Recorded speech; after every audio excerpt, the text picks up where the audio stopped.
আচ্ছা এটা একটু দেখাই দিচ্ছি, এটা খুব সুন্দর একটা ইয়েলো কালারের মধ্যে আছে, একদম হচ্ছে light yellow type colour combination. Okay, এটা একদম light yellow colour combination with হচ্ছে আপনার ম্যাট সুতোর কাজ করা আছে, বাট এটার মিডলে কিন্তু আপনার গোল্ডেন জেরিরও কাজ করা আছে। কালারটা না একটা সুন্দর কি বলবো, একদম পাউডার না, একেবারে যে একদম ম্যাট হচ্ছে কি একদম বেবি আলো যেটাকে বলে, হ্যাঁ একেবারে বেবি আলো কালারের মধ্যে।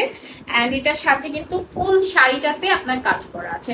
এন্ড এই আলোটা কিন্তু সবসময় পাওয়াই যায় না। আমরা ধরেন ডার্ক আলোতে দেখাচ্ছি, মাস্টার্ডে দেখাচ্ছি, বাসন্তী আলোতে দেখাচ্ছি, অনেক আলো দেখায়, বাট এই আলোটা কিন্তু সচরাচর আসে না। হ্যাঁ, সেটাও কিন্তু পুরোটা শাড়িতে কাজ করা আছে। এন্ড এটার কান্দিটা যাবে একদম এক কালারের মাঝে, অল ওভার শাড়িতে দেখেন কি সুন্দর করে আপনার গর্জিয়াস কাজ করা আছে। এন্ড যখনই আসলে জামদানির সাথে এক্সট্রা করে যখনই হচ্ছে আপনি ব্লাউজ পিসটা মেকিং করেন, তখন জামদানি সৌন্দর্য আরো বেশি বৃদ্ধি পায়। ওকে, সো এটার সাথেও যাবে খুব সুন্দর একটি ব্লাউজ পিস, 84 কাউন্টের মাঝে আছে, প্রাইস যাচ্ছে হচ্ছে 22,500 টাকা।